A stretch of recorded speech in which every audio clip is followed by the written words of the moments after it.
In Essential Task 3.7, we are going to finish the sequence of 3 essential tasks that all fell under the broad category of group behavior by specifically talking about what I call group dynamics. So the entirety of the concept map are the 4 boxes that you see in front of you. I think you could hold this horizontally. However, if your handwriting is small enough, you actually could probably hold it vertically as well. And just to put this into perspective, we've been talking about several topics that all fall under the really broad classification of group behavior. We talked about 3.5, 3.6, and now working on 3.7, which is all the way to the right under group dynamics. I'll return to the text of the task, though, so you can pause the video and copy down that yellow portion. We'll start, though, talking about group dynamics all the way on the left with a concept known as group polarization. Group polarization occurs when individuals have a discussion amongst like-minded members. And as a result of that discussion, individuals tend to become more polarized and more extreme in their positions. So, for example, if a bunch of business people all discuss whether or not to invest in a certain company, and the individuals who make that decision all tend to be risky in nature. They might not be overwhelmingly risky, but they do lean in that direction. So I'm looking at this visual here, looking sort of at about this point. These risky individuals. Once that discussion is over, and each member of that group is asked, should we make this decision? People tend to become more extreme after that like-minded discussion, so they become even more risky, even more willing to take that risk. So what you see here is a transition before group and then after group, where the individuals might lean towards being risky, but after that group, specifically with like-minded individuals, they become more extreme, because what happens is everything sort of works as almost like a confirmation bias, where everybody's on the same page to begin with. So when everybody starts discussing, they just keep bouncing ideas off each other that everyone typically agrees with. And the next thing you know, you start to hear other views that are in agreement with your own. You start to hear perspectives that are in agreement with your own. People had insights that would already agree with you. And then next thing you know, you feel like all you've done is really solidify your standing with that belief. You've become more polarized. And then the other side of the spectrum is true too. If you're a more cautious individual, you're not willing to take that business risk.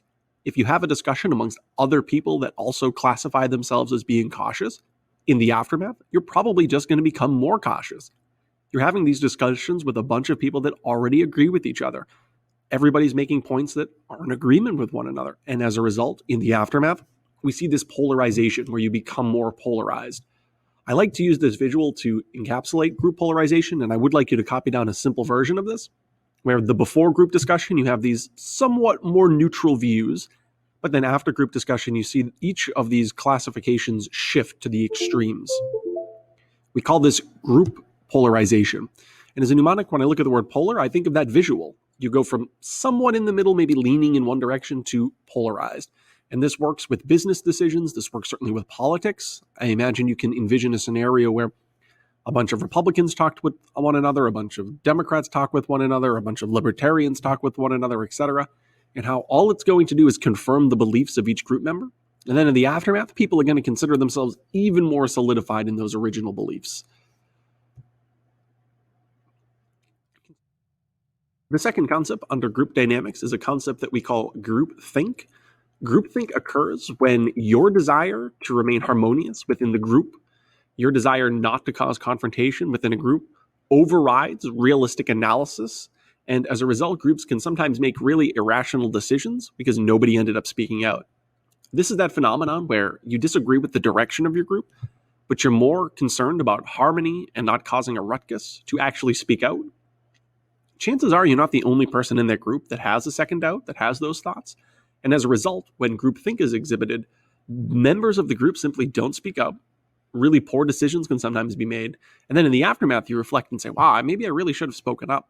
Historically, one of the examples that is often used is the Bay of Pigs invasion during the Kennedy administration, that invasion of Cuba. If we're not going to kind of focus on direct history that you may have learned, an event that you may have heard of prior to taking this class is the Jonestown, whether you call it mass suicide or mass killing. I would watch the entirety of that video. I'm really asking you to watch the entirety of the video attached to this concept map. It's really important that you see what I'm referring to when talking about Jonestown so that you understand the connection here. But simply put, Jonestown was a cult. It was where the phrase "don't drink the Kool-Aid" comes from. Individuals in that cult were asked, sort of as things were spiraling downward, to drink cyanide-laced Kool-Aid in order to commit some type of revolutionary suicide, according at least to their dear leader, Jim Jones. Hundreds of people did. I would argue that some people are also forced to do so, but for the most part, at least some of them willingly drank it knowing that it would kill them. I think had anybody in that group taken a step back and said, are we sure we actually want to do this? I understand that people are doing this around us. I understand that's what our leader is telling us to do, but anybody have any doubts here? Are we really positive this is what we want to do? I think you could apply the groupthink phenomenon to explain that behavior. I don't think it's the only explanation. I think there are many social psychology explanations for what happened in Jonestown, but one of them I think is potentially groupthink. And when we use the Jonestown event as an example of groupthink, it gives us this mnemonic where I look at the word groupthink and I think of group drink, kind of play around with the words, a little rhyming here. I think of that phrase, don't drink the Kool-Aid, because that's in many ways what we have going on here, where are we going to talk about this, or are we just going to go with the flow? Our group seemingly is talking about committing mass suicide. That probably isn't a good idea to do as a group of 1,000 people here. Am I the only person that feels reluctant to do this? Let's have a group discussion here. Because groupthink happens when the group is discussing, but nobody's willing to speak up against the direction of the group. And then next thing you know, a decision happens that might be contrary to the actual inner desires of the group. But if nobody's willing to speak out, you fall victim to groupthink.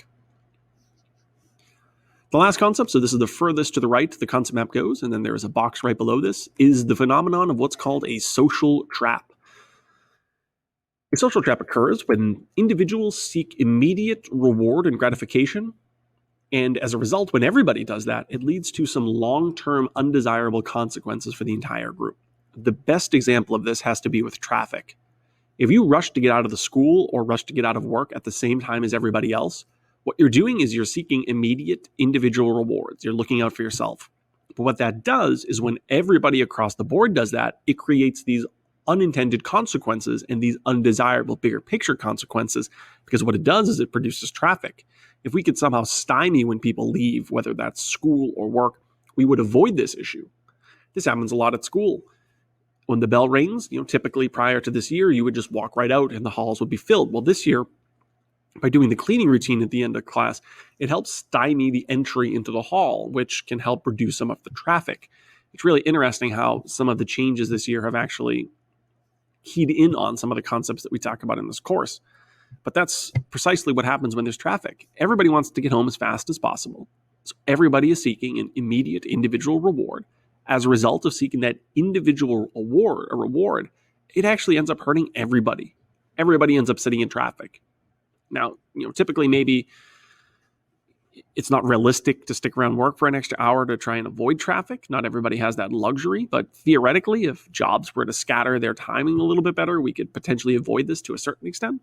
I know a lot of it, though, is unavoidable. And in many ways, it's unreasonable just to stay around at work to avoid this phenomenon, particularly because it would require not only you to do that, but a lot of people to do that. So social traps are sometimes totally unavoidable. Undesirable, but unavoidable. One of the classic examples of a social trap is what's called the prisoner's dilemma. I would like you to watch the first 4 minutes of the clip here in the top left corner. It is one of the most famous phenomenons that we talk about in this class. I will, though, provide an example that I think relates to the prisoner's dilemma more than sort of that visual there at the bottom. It can sometimes be a little bit confusing to understand, so I'll give you a simple example. The prisoner's dilemma occurs when you seek your own self-interests and it leads to something that's undesirable not only for you, but for other people. And it's really undesirable for everybody involved. So, for example, let's say you and another person own 2 separate burger restaurants in the same town. For the most part, you offer the same product. Slight taste differences, but for the most part, both parties offer basically the same menu with basically the same quality for basically the same price. So we're talking almost 2 identical restaurants. It would be mutually beneficial for everybody to just simply not run ads on TV, not run ads on billboards, not run ads at all, because it would save both individuals advertising dollars. And chances are, if you're both in relatively reasonable places and offer the same products, you're probably going to split the market, the actual customers in your town 50-50.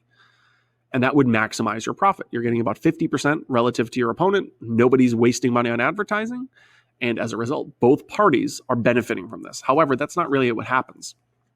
If you know your competitor is not going to run ads on TV, you have a reason to run ads on TV. You are incentivized to do so.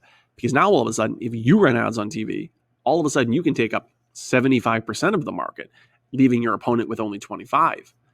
Well, what is your opponent then going to do? Well, they don't want to sit there and only take 25 of the market. They're then going to advertise on TV in order to get it back to 50-50. And next thing you know, both parties are splitting the customer base 50-50 again. However, they're both advertising in order to do so, which is going to eat into your profits. Technically, the most beneficial outcome in this scenario is nobody advertises, we split it 50-50, see what happens from there. But the reality of the situation is, the second you know your opponent is not advertising, rationally speaking, any business owner is going to say, well, now there's an opportunity. There's a chance to carve out a larger portion of the market. I am now going to advertise. I'm going to spend the money to advertise. The other business is now going to rationally pursue their own self-interests. And now as a result of this, it's become mutually undesirable for everybody. Now you're splitting the same amount of money. You're splitting the market share 50-50, but now you have to pay the advertising costs in order to do so. This is what we call the prisoner's dilemma. It's a very famous social trap where the actual best thing to do is to not advertise. But the second you know your opponent's not going to advertise, now all of a sudden the best thing for you to do in that situation is to take advantage of the fact they're not advertising. There's that middle gray area where you can't trust the other person not to advertise. You want to advertise. It's that really tough scenario where the actual most beneficial thing for everyone to do doesn't happen. Because the second you know that they're not advertising, you are incentivized to advertise. So that nice place where nobody advertises never actually happens. It's this dilemma. And ultimately, both sides advertise, both sides make less money. There are some solutions to trying to resolve some of these conflicts that you can have with one another. They are not necessarily always the most practical, but if there are some type of goals that can require cooperation between multiple parties, that can sometimes supersede views on things like the prisoner's dilemma or social traps. The most common example of what we call superordinate goal are things like group projects and team athletics, where yes, it might be beneficial for you to do something, but if it's undesirable for the broad outcome of the group project or the team game, you might alter your behavior in a way that wouldn't normally exist. In things like team athletics, players might seek out their own self-interests by always trying to score goals or really put a lot of stats on the stat sheet. However, there are circumstances when doing that in a sporting event is actually detrimental to the overall team goal of winning. So they can sometimes find these interesting scenarios where people aren't rationally always seeking out what benefits them per se, if there is a clear superordinate goal that goes beyond their own self-interest, like winning a championship or just simply getting a good grade. So there are circumstances where that rational desire always to seek out your own self-interest, which kind of distorts our thinking and rationale when encountering a social trap, can be overridden.